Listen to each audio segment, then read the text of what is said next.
اعوذ باللہ من الشیطان الرجیم، بسم اللہ الرحمن الرحیم۔ اللہ کے بابرکت نام کے ساتھ شروع کرتا ہوں جو دلوں کے حال بہتر جانتا ہے۔ میری طرف سے دیکھتی آنکھوں سنتے کانوں سب کو السلام علیکم ورحمۃ اللہ وبرکاتہ۔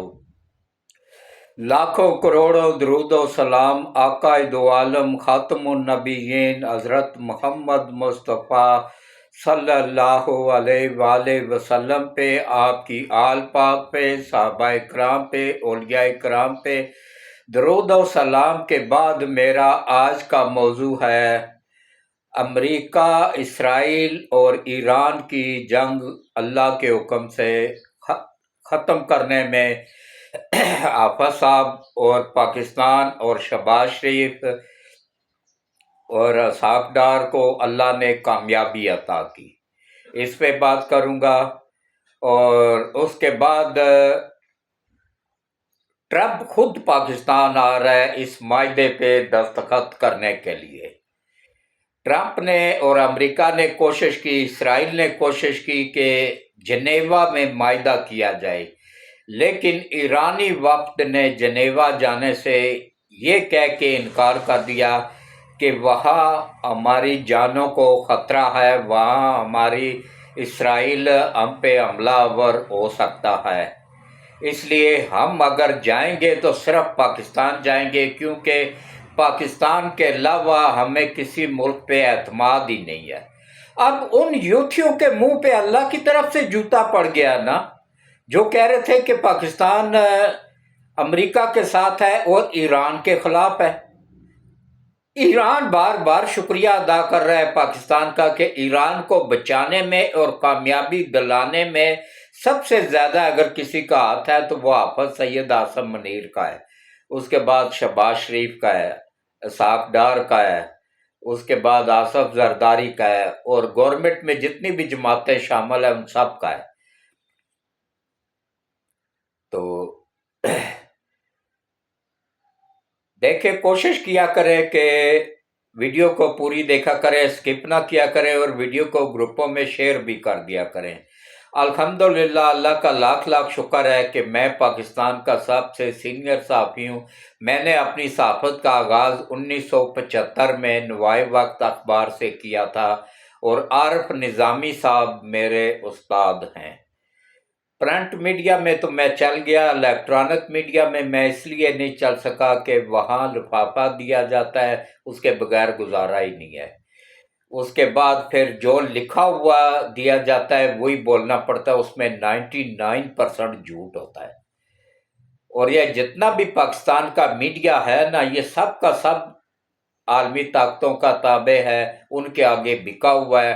یہ ڈالر لے کے تو ملک کے خلاف کام کر رہے ہوتے ہیں۔ ہاں، انڈیا کا میڈیا اس کا وفادار ہے، انڈیا کا، وہ نہیں کسی کے آگے بکتا ہے، نہ جھکتا ہے، نہ ڈالر وصول کرتا ہے۔ یہ غدار صرف پاکستان میں ہی پا جاتے ہیں، اینٹ اٹھاؤ نیچے سے غدار نکل آئے گا۔ اللہ محفوظ رکھے، اور اللہ ایسے لوگوں کو یا تو ہدایت دے، اگر ہدایت کے قابل نہیں ہے تو اللہ ان کو تباہ و برباد کرے، آمین۔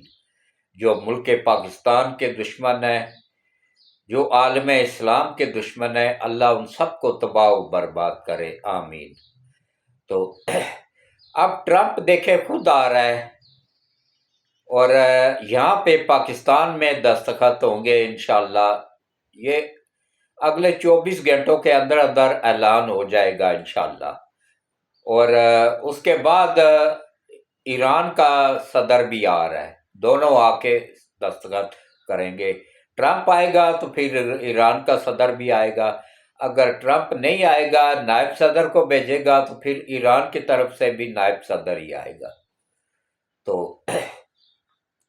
اب تیزی سے انشاءاللہ ریٹ نیچے آئیں گے، پیٹرول کے بھی، ڈیزل کے بھی، اور مہنگائی میں بھی انشاءاللہ کمی ہوگی۔ اور اس کے بعد یہ جو ملک ریاض کے وارنٹ انٹرپول نے جاری کیے ہوئے، آج اگر ملک ریاض گرفتار ہو جاتا ہے، اور ہوگا کیونکہ وارنٹ جاری کرنے ہونے کے بعد